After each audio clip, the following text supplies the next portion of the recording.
interesante de clase media, media alta, incluso con licenciatura, con maestría, con doctorado, no está muy difícil de convencer. Es una actitud aspiracionista, es triunfar a toda costa, salir adelante, muy egoísta, que lo que quiere es ser como los de arriba y encaramarse lo más que se pueda, sin escrúpulos morales de ninguna índole. Son partidarios de que el que no tranza no avanza. Se les dice, ve la mañanera, infórmate. No, no que se le diga a una mascota, a ver, vete a buscar tu alimento, ¿no? Pues se les tiene que dar, ¿no? Su alimento. Sí, pero en la concepción neoliberal todo eso es populismo. ¿Qué no, si tiene uno una mascota, un gatito, un perrito tan fieles, ¿qué no lo cuida uno? ¿No le da uno de comer? Ciudadanos, que yo llamo cariñosamente los solovinos, que sin ser acarreados fueron a darnos su apoyo, su respeto. Sí, ya tenemos zapatos, pues ¿para qué más? El dinero es la mamá y el papá del diablo. Si se puede tener un vehículo modesto para el traslado, ¿por qué el lujo? Estudian hasta en universidades del extranjero, son hasta doctores y van allá a aprender malas mañas, como los hijos del padrino, que los mandaba a estudiar a universidades del extranjero. Hay quienes piensan que tener un palacio, una casa de gran lujo, pues es lo que le da sentido, pues, a su existencia. Tengo una ambición legítima. Quiero pasar a la historia como uno de los mejores presidentes de México. Es una actitud aspiracionista, es triunfar a toda costa, salir adelante, muy egoísta.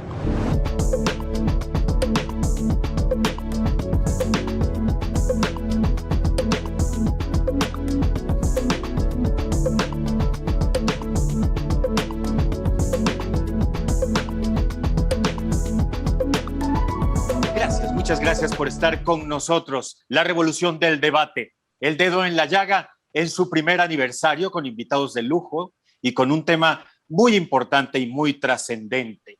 Han pasado figuras de enorme calado, de primer nivel de la vida pública de este país y los padrinos de esta emisión no son la excepción, porque vamos a hablar de un tema que ha dado de verdad mucha tela de dónde cortar, mucho de qué hablar efectivamente. Es AMLO contra la clase media. Este es nuestro tema de hoy y para ello quiero darle la bienvenida a una amiga de este programa, siempre polémica, siempre admirada y querida, Xóchitl Gálvez, senadora del Partido Acción Nacional. Xóchitl, muchas gracias. Es un honor, siempre un placer.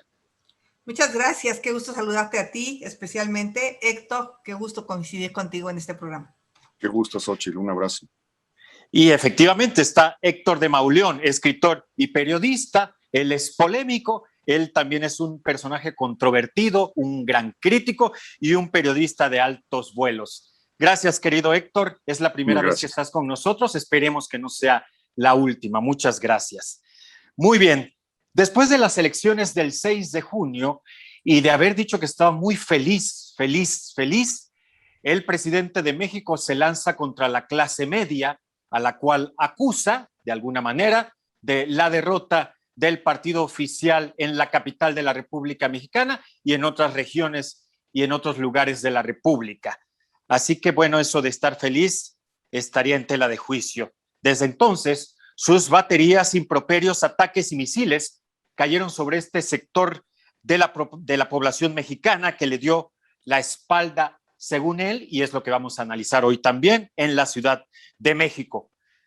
La ha llamado individualista, aspiracionista, egoísta, sin escrúpulos morales, clasista, racista, más lo que se acumule esta semana. Bueno, y yo creo que ya llegó al extremo de anotarla dentro de las clases fascistas que llevaron a Hitler y a otros a los asuntos de la historia que todos conocemos. Bueno, ¿qué opinan, mi querido Héctor, mi querida Xóchitl?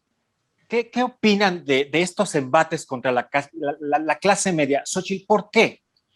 ¿Es realmente la clase media la responsable de la debacle de Morena en la capital del país? Bueno, primero la debacle de Morena en la capital, los únicos responsables son ellos. O sea, no puede culpar a nadie, pero como el presidente siempre busca culpar a alguien, o sea, él es imposible que asuma una actitud crítica de decir dónde se equivocaron, pues simplemente la emprende contra quien cree que no votaron por él.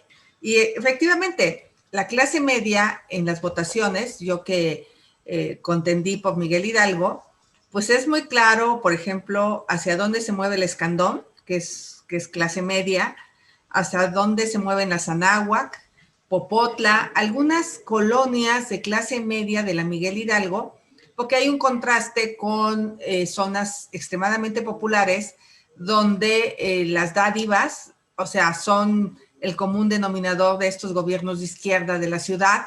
Yo tenía 80 millones de pesos en apoyos sociales, adultos mayores, madres solteras, personas con discapacidad. El anterior delegado lo subió a 200 millones con una tarjeta que se llamaba La Empleadora, con la que pretendía reelegirse. Pero hay una clase media que no accede a esos apoyos sociales porque es una clase que trabaja, que se levanta muy temprano todos los días, que está acostumbrada a ganarse su dinero con esfuerzo, con dedicación. Muchos profesionistas, efectivamente, mucha gente que fuimos a la universidad, yo me inscribo entre ellos, que realmente, pues sí tenemos un tema aspiracional de que nuestros hijos tengan mucho mejor vida que la que nosotros tuvimos. Entonces, los verdaderos responsables son una serie de desaciertos en política pública. Uno de ellos es el abandono a la clase trabajadora en la pandemia. O sea, no hubo un solo apoyo, no digo a los grandes empresarios, porque el presidente cuando habla de empresarios solo piensa en Carlos Slim, en Salinas Pliego, no. Yo hablo de la estética, hablo de la carnicería, de la tortillería, de ese micro, mediano empresario, de la lonchería, que es muy común aquí para la gente que viene a trabajar, que se vieron afectadísimos, que están endeudados, que deben rentas, que deben a las tarjetas, que deben al banco, y para ellos no hubo ningún tipo de apoyo. O sea, este gobierno abandonó a la clase trabajadora. ¿Qué esperaba este gobierno? ¿Que la gente votara por él?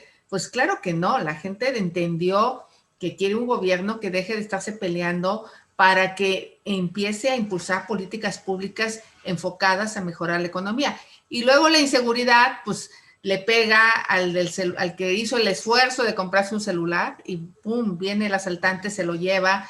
¿Cómo se queda esa persona? O sea, incremento de inseguridad, incremento de desempleo, es lo que principalmente son las causantes de esta debacle. Y vamos a decir algo muy claro, el metro. Esa clase media se mueve en el metro. Esa clase media viene a trabajar, porque aunque él piense que el oriente de la ciudad votó por él, hay un buen sector que no votó por él. O sea, no es que quedaron 100-0, ¿no? Como acá tampoco quedamos 100-0, pero acá sí fue muy evidente el voto de enojo. Entonces, el metro habla del desastre de este gobierno.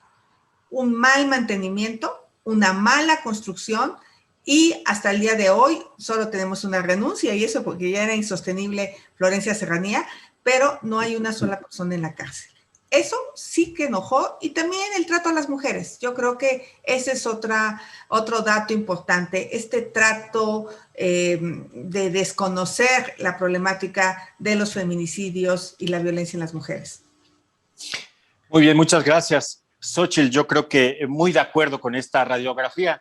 Mi querido Héctor, tú dijiste que había un presidente que de alguna manera estaba retratado de cuerpo entero con estos embates hacia la clase media.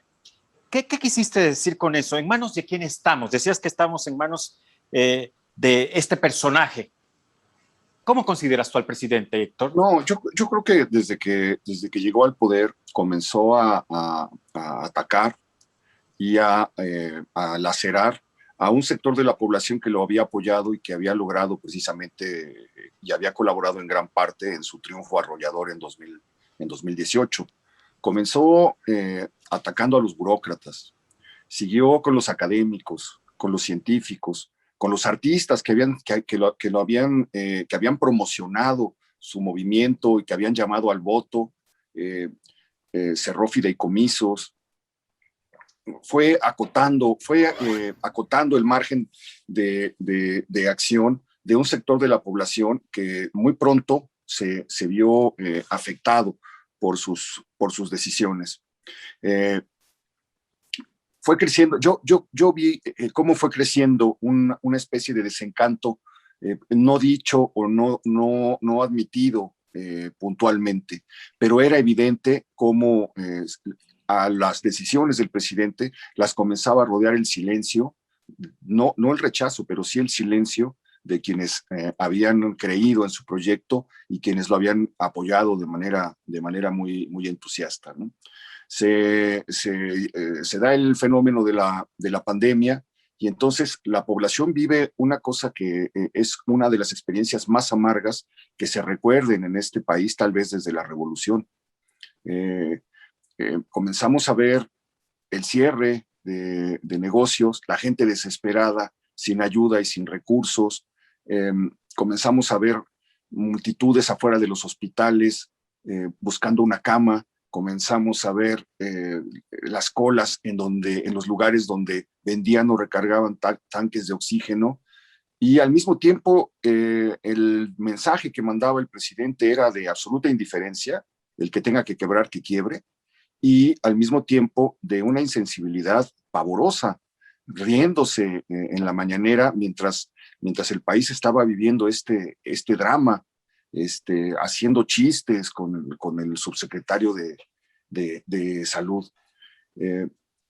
Creo que al mismo tiempo hubo una especie de cambio, un giro en la opinión publicada que comenzó a marcar muy rápidamente distancia con el presidente. Incluso muchos de los periodistas y de los intelectuales que lo habían apoyado vieron con extrañeza primero y después pues con franca aversión lo que el presidente, el rumbo que el presidente había decidido tomar. Esta idea de no escuchar a nadie, esta idea de verse como el imprescindible, como el salvador de la patria, esta idea que le hace pensar que es la encarnación de Juárez y de Madero y de Hidalgo, y que fuera de eso, y tal vez de Lázaro Cárdenas, pero después de eso, solamente él figura.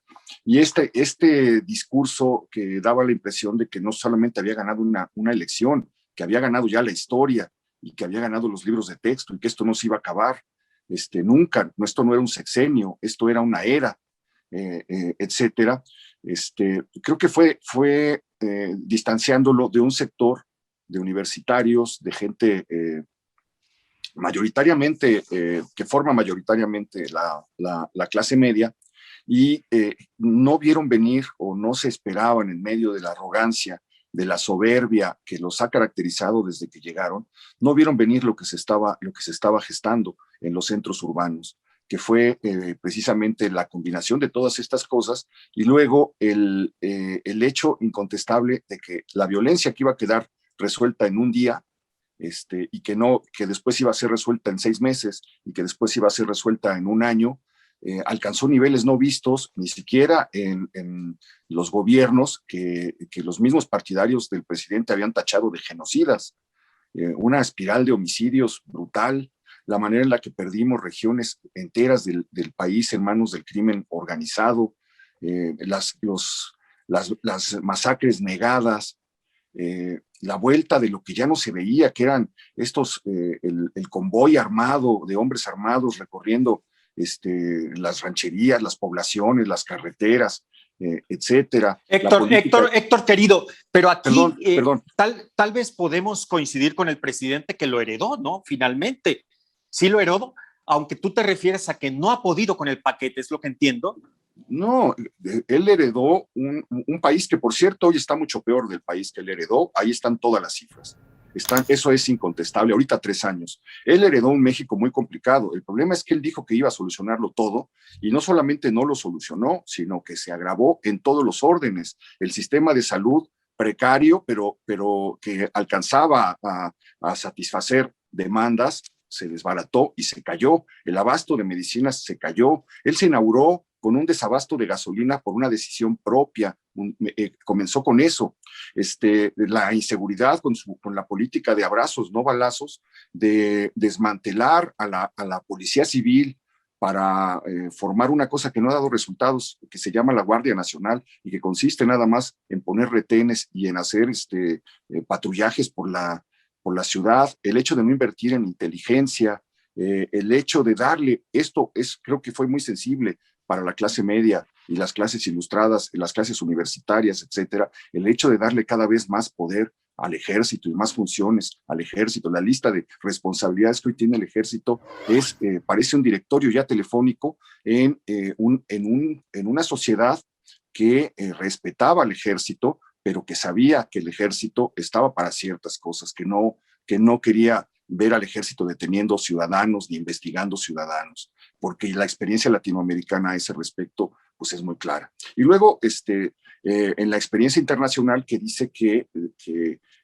lo que puede ocasionar en términos de derechos humanos el hecho de que el ejército esté metido en todo esto. Creo que son algunos de los factores que han formado parte de este distanciamiento. Gracias, Héctor, totalmente de acuerdo. Xóchitl, según el INEGI, más de 14 millones de hogares mexicanos forman parte de la clase media, es decir, 4 de cada 10 hogares son clase medieros. Yo sé que tú llegaste a esta ciudad y dime si me equivoco, a los 16 años de edad y lograste aspiracionalmente llegar a donde estás. Xóchitl, eres una mujer de clase media por un lado y por otro, ¿qué es la clase media?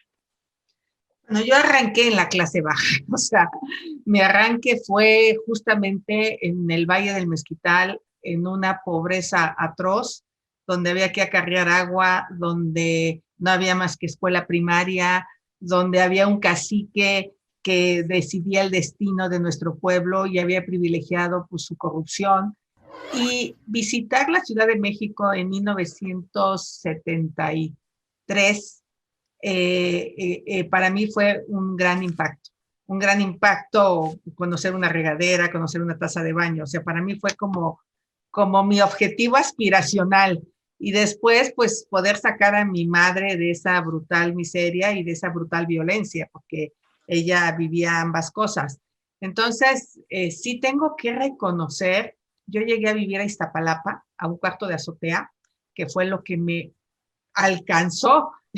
Era telefonista, trabajaba de telefonista, presenté mi examen a la Facultad de Ingeniería y ese fue el gran cambio en mi vida. O sea, fue lo que me permitió ser ingeniera, lo que me permitió ser empresaria, lo que me permitió realmente sacar a mi familia de esa pobreza, ayudar a mis hermanos, porque cuando a alguien le va bien en la familia, jala al resto de la familia, ¿no? Es como muégano. Yo recuerdo que cuando me empezó a ir bien, renté un departamento y se dejaron venir mis hermanos del pueblo. O sea, llegaron aquí a vivir y a tratar de buscar un mejor futuro para todos. Entonces, definitivamente, sí entiendo que, y yo te puedo decir que probablemente hoy me considero clase media alta, ¿no? Nunca fue mi aspiración ser clase alta, ¿no? O sea, y quizá a lo mejor ahí quisiera entender lo que el presidente quiere decir, pero no lo obliga a decidir él el cómo la gente tiene que comportarse. Sí creo que necesitamos una mejor distribución de la riqueza. Definitivamente necesitamos plantear mecanismos de transferencia de recursos a las clases menos favorecidas. Él lo ha hecho de una manera que me parece que no resuelve el problema. Yo te voy a poner un ejemplo. Cuando fui funcionaria federal, había un apoyo para mujeres indígenas que querían emprender un negocio. Empezábamos con un diagnóstico, seguíamos con una capacitación y el tercer paso era un apoyo económico de 60,000 pesos. Hoy tú puedes ir a Mealco en el estado de Querétaro a un lugar que hay mujeres que producen muñecas, y esta mujer ha viajado a 14 países del mundo, tiene 50 personas trabajando con ella, y recuerda perfectamente ese primer apoyo de la Comisión Nacional para el Desarrollo de los Pueblos Indígenas. Puedes ir a la zona de Ixmiquilpan y ver los proyectos ecoturísticos que en mi administración se impulsaron, y puedes ver al de la barbacoa, al de las gorditas, puedes ver o sea, a un montón de familias trabajando en parques acuáticos en la zona de Ixmiquilpan, súper exitosos. O sea, el enfoque para mí tiene que ser apoyar a la gente a emprender, a salir adelante, y no vivir con un subsidio de por vida que lo ata a... Yo siento que cuando alguien te da permanentemente dinero, te quita un poco de tu propia dignidad, porque dejas de poder trabajar para salir adelante, para sacar a tus hijos, y de alguna manera el gobierno se va apropiando de tu persona y de tus decisiones, porque tú sientes que sin ese dinero que hoy te entrega el gobierno, ya sea becas para los jóvenes que no trabajan o no estudian, o ya sea apoyos en adultos mayores, pues es una relación perversa que el PRI lo hizo muchos años. Y los gobiernos del PAN también lo tenían, el programa Oportunidades, con una serie de factores mucho más interesantes que ahora. Eso no va a sacar al país adelante. Definitivamente lo que la gente quisiera hoy nuevamente es un programa de infraestructura para construir caminos, agua potable, electrificación. Hoy el Fondo de Infraestructura Indígena no existe, y sin ese fondo de infraestructura no hubiéramos podido construir el camino Ruiz-Zacatecas, que costó 800 millones, o la carretera Tlapa-Markelia, o sea, hay caminos, electrificaciones que permitieron justamente proyectos ecoturísticos. Tú puedes ir a San Andrés Comiata. Entonces, creo que el enfoque es distinto. Yo sí creo que hay que apoyar a los que menos tienen, pero hay que apoyarlos con educación, con salud. Hoy la gente ha gastado miles de pesos para hacerse de medicamentos que el gobierno te dejó de otorgar. Entonces, ese apoyo que le estás dando a los adultos mayores doble, lo estás entregando a las farmacias por el otro lado, porque no hay medicamentos. O los padres que tienen que rifar cosas para que sus niños tengan medicamentos. Entonces, es muy perverso. Por acá te doy, pero por acá te quité. Pero acá tú tienes que votar por mí, porque además estos miles de servidores de la nación se han encargado de decirle que ese dinero se los manda el presidente de la República. Entonces, el presidente más bien lo que está usando es el desconocimiento de la clase baja a cómo funcionan los impuestos, a qué servicio les quitaron, a que no hay más universidades interculturales bilingües, que era mi aspiración. Cuando yo estuve se construyeron 10 universidades para que más mujeres como tu servidora pudieran ir a la universidad y transformar sus propias historias. Entonces, creo que esa es la diferencia de enfoque. Por supuesto que hay que ayudar a la gente que menos tiene, pero creo que la manera como se está haciendo no es la adecuada y no va a resolver el problema de la pobreza, porque además el dinero se va a acabar y se está acabando, porque dejaste de generar riqueza, y eso sí es bien grave. Gracias, Xóchitl. Lo que nos ha dicho Xóchitl retrata de cuerpo entero muchas cosas, mi querido Héctor. El haber estudiado la ha colocado donde está, ¿no? Con sus aspiraciones, con esto que molesta tanto al presidente. Él ya había dicho antes de las elecciones que los que estudian, los que tenían de licenciatura para arriba, lo rechazaban. Difíciles de convencer, dijo después, y demás. En todo caso, entiendo con esto, Héctor, ¿o qué mensaje nos está mandando el presidente? ¿Que es mejor ser pobre? ¿Que es mejor ser ignorante? ¿Que es mejor no estudiar? Es el mensaje poderoso que un primer mandatario se atreve a enviarle a su pueblo, Héctor de Mauleón. Pues es una cosa realmente como para pensar. Muchas veces los mensajes son más propios de un líder religioso que de un líder político. Todas estas homilías en las que habla de que el dinero es hijo del diablo, que la felicidad se alcanza si no busca uno bienes materiales, etcétera. Y al mismo tiempo surge este ataque a las clases medias, pues muestran la faceta desconcertante de un personaje que no entiende o que no parece entender que en realidad en México la clase media se diría una actitud, incluso sectores que formalmente no entrarían dentro de la categoría de clase media, se sienten de clase media y se esfuerzan por tener un mejor nivel de vida, por darle una mejor calidad a sus hijos. Luis de la Calle la ha llamado una clase media logrera. Esto es partir de cero y tratar de avanzar hacia más. Una clase media que busca, pues sí, que crece a través del mérito, etcétera. Entonces, lo que yo lo veo grave en dos sentidos. ¿Qué pasa cuando un gobierno se divorcia o se pelea con la clase media? Fueron las clases medias las que se apartaron del porfiriato, de la dictadura de Porfirio Díaz. El renacimiento espiritual de México después de la dictadura comenzó en las clases medias. Generalmente es en las clases medias donde inician las discusiones. Algo semejante pasó, no había desde luego algo que podría llamarse clase media, pero algo semejante pasó durante la independencia. Es en esos sectores donde germinan las cosas que van a darse en el futuro. ¿Qué fue el movimiento del 68? Sino una rebelión de la clase media contra un gobierno autoritario. Entonces, creo que es muy peligroso, creo que luego tacharle los adjetivos de que la clase media llevó a Hitler y a Mussolini al poder, pues me parece absolutamente innecesario.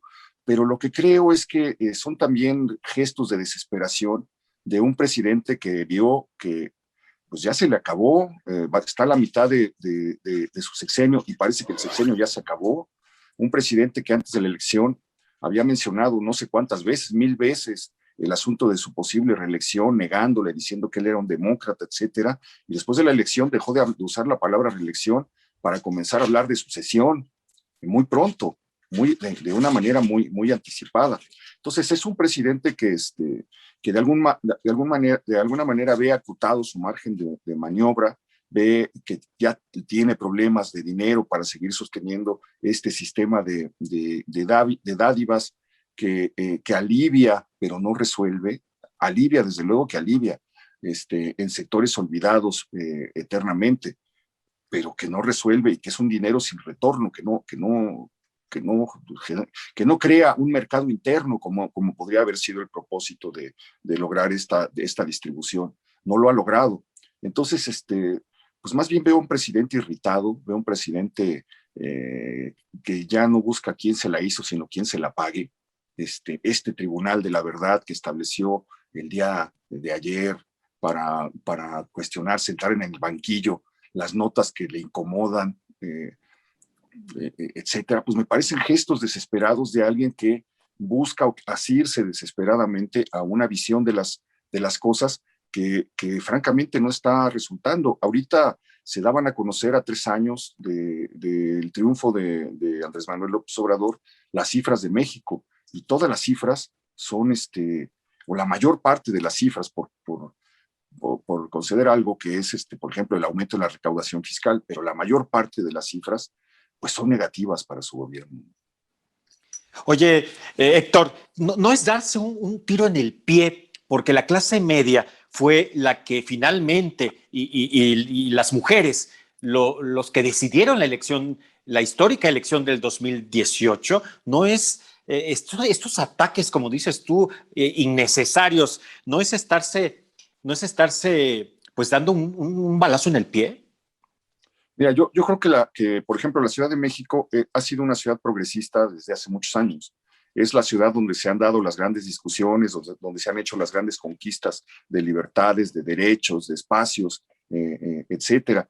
Esta ciudad es la que en 1997 perdió el PRI, y 3 años después el PRI salió de Palacio Nacional porque perdió primero la ciudad. Es una caja de resonancia muy poderosa, muy impresionante.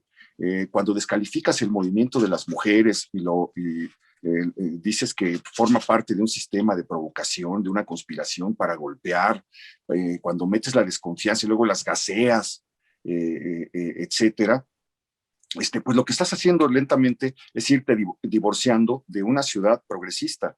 Este es un gobierno profundamente conservador, profundamente autoritario, y eso es algo contra lo que la Ciudad de México ha luchado siempre a lo largo de su historia. Entonces, la manera en la que el presidente es muy desconcertante, la manera en la que, porque es algo que parece que solamente sus partidarios, sus corifeos no ven, pero el presidente fue mostrando una cara que muchos sabíamos que tenía, pero la fue mostrando, y esa cara no era la cara, si uno ve las redes sociales, por la que muchos habían votado. Yo he visto incontables tweets y mensajes en redes sociales que dicen, yo no voté por esto, porque el discurso del candidato es diametralmente opuesto al discurso del gobernante.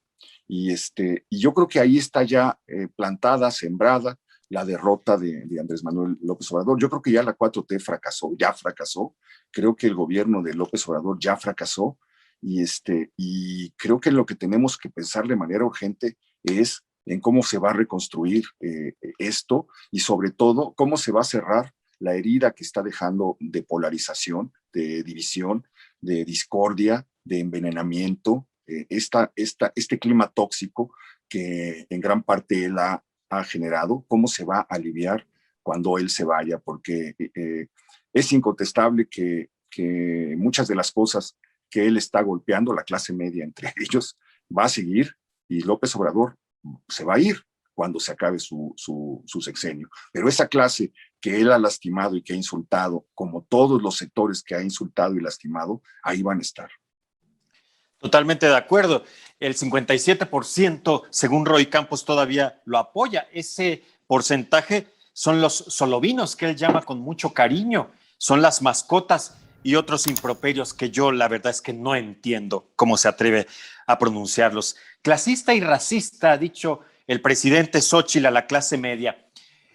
A mí me confunde muchísimo, la verdad, todo esto, porque ¿no es el clasista y racista Xóchitl al decir esto?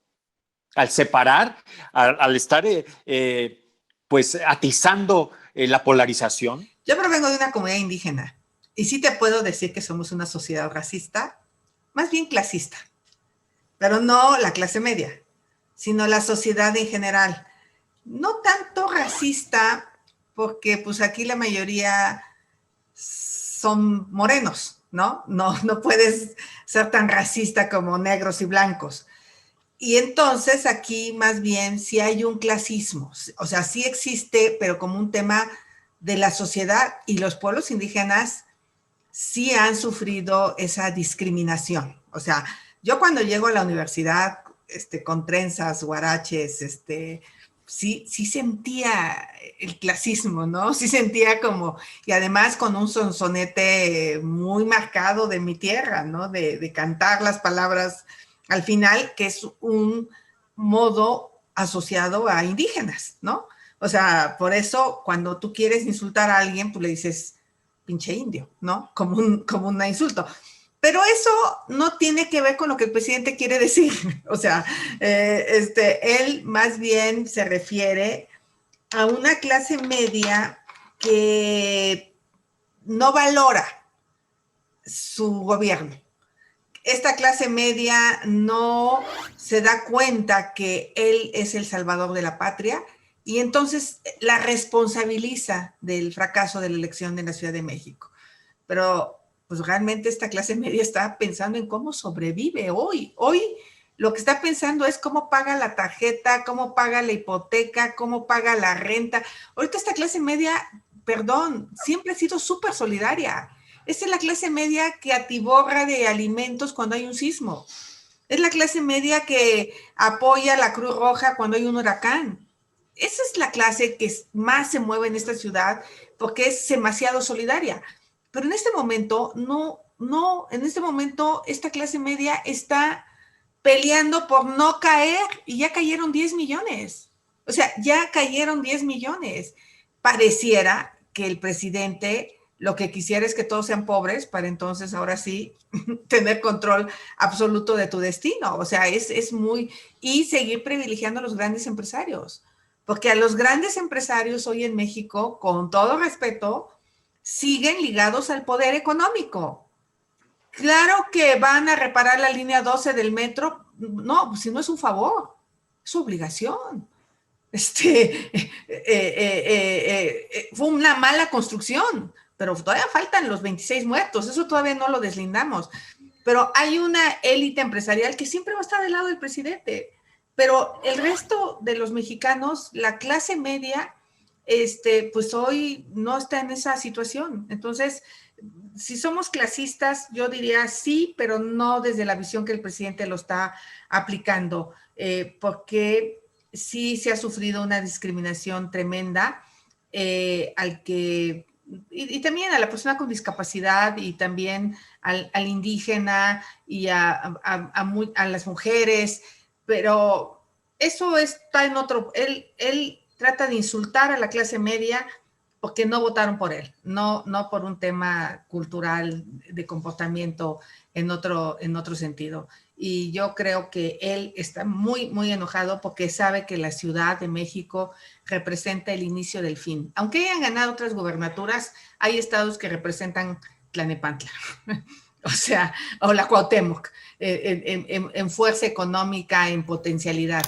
Entonces, por eso es un triunfo con sabor a derrota, porque realmente lo que pasó en la Ciudad de México va a seguir repercutiendo, porque desafortunadamente muchos candidatos de Morena son improvisados y no creo que vayan a ser buenos gobiernos. Ahí está el caso de Morelos, o sea, ganó el Estado seguramente por los programas sociales. Sí influyeron los programas sociales, claro que influyeron.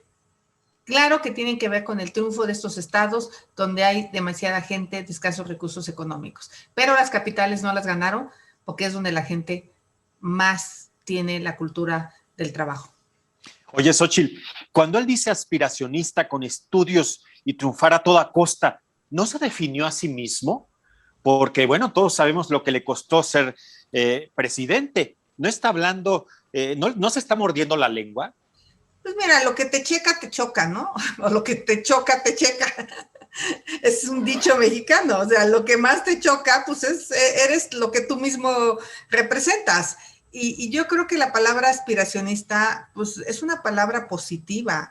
Yo creo que todos aspiramos. Yo hoy aspiro a tener una vida más saludable, ¿no? Estoy trabajando en eso, en dejar de consumir carne, en volverme un poco más consciente de mi salud, por ejemplo, ¿no? Aspiro a tener mejor salud. Y obviamente, pues tengo que trabajar todos los días en ese tema. Cuando yo era niña, pues aspiraba a ir a la secundaria, o sea, no tenía... Xóchitl, dicho sea de paso, ¿aspiras a ser jefa de gobierno? Sí, claro, sí aspiro a ser jefa de gobierno, sí, por supuesto, porque siento que tengo una propuesta muy clara, que es totalmente distinta a lo que la izquierda, yo vengo de la Liga Obrera Marxista, me formé en la izquierda, pero sí pienso que esta ciudad se ha olvidado de lo más importante, que es su mantenimiento. La ciudad se cae a pedazos. Entonces, soy una ingeniera que le entiende a los temas del mantenimiento, que le entiende a los temas de los servicios. Tengo 30 años de mi vida dedicada a estos temas de la ingeniería y creo que hoy la ciudad necesita una visión distinta. Dádivas contra calidad de servicios. Y eso hay que preguntárselo a la gente. ¿Qué prefieres? ¿Recibir un apoyo de 1,200 pesos y que tenga riesgo tu vida en el metro? ¿O mejor le metemos 20,000 millones al metro para que tengas una calidad del transporte público? ¿Qué quieres? ¿Seguir recibiendo dádivas o tener garantizada agua potable en tu colonia? ¿No? O resolver el tema del agua. O que tengas banquetas caminables. O que no te atropellen cuando salgas. O sea, debe ser una ciudad que piense en sus habitantes desde la visión de servicios. O que viva segura, ¿no? Hoy la tecnología te va a permitir poder casi monitorear todo lo que pasa en la ciudad en tiempo real a costos muy bajos, porque ya tenemos Internet 6 y tenemos muchas cosas para poder trabajar. Entonces, tecnología, eficacia, eficiencia y que la gente pueda ganarse su comida trabajando. Eso es como lo que yo pienso de esta ciudad. Ya no una ciudad de las dádivas, de los malos servicios urbanos, de siempre con problemas. Entonces sí aspiro y creo que tengo una propuesta muy clara de qué hacer con la ciudad. Muy bien, pues te deseamos mucha suerte, querida Xóchitl. Héctor, sigue esta narrativa tan simplista y que se compra en la mañanera, sobre todo los olovinos y las mascotas y demás. Fifís contra chairos, ricos contra pobres. Héctor, ¿hasta cuándo va a aguantar esta liga sin reventarse? Es decir, esta óptica de divide y vencerás, ¿hasta cuándo va a ser sostenible, Héctor? ¿Y qué podría pasar? No, la polarización es algo gravísimo, es una herida que se ha venido abriendo desde 2006. Yo recuerdo un libro de ese año de Sabina Berman que avisaba, precisamente analizaba esta fractura de la sociedad mexicana, donde por primera vez las familias se separaron o amistades que se creían a prueba de balas se rompieron, gente que se dejó de hablar y se insultó después de haber estado junta muchos años, toda la vida, etcétera. Y durante los 3 lustros que han pasado, esto no ha hecho sino ahondarse, sino profundizarse. Asómate a ver las redes sociales y es a veces de pavor lo que pasa. Creo que tenemos que entrar en un profundo momento de reflexión.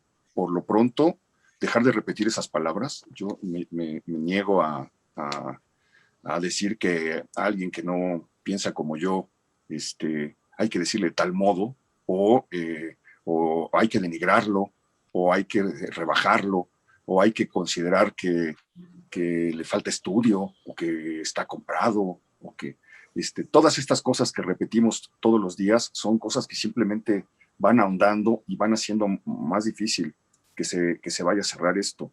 Esa va a ser la herencia peor, una de las peores herencias que va a dejar el obradorismo.